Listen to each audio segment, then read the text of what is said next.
एक दिवसाचे पाहुणे आले आणि गेले, म्हणजेच भार्गवी, टिटू आणि आई आले होते. तर आज सकाळीच गेले. घरून 6लाच निघाले. रुद्रांश झोपला होता.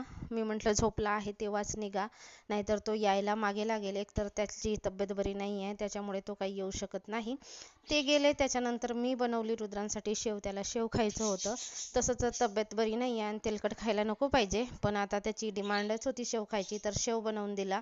फ्रीजवर हा जेवढा काही औषधीचा खच दिसतो हा रुद्रांशचा आहे आणि रुद्रांशच्या पप्पाचा. रुद्रांशच्या पप्पांना निघाला आहे टायफॉईड आणि रुद्रांशला पण तसेच काही सिम्पटम आहेत, पण त्याचं ब्लड चेक नाही केलं. हे दोघं पडले आजारी आणि मी फक्त बरी आहे. तर मी कशासाठी बरी आहे? या दोघांची सेवा करायसाठी बरी आहे.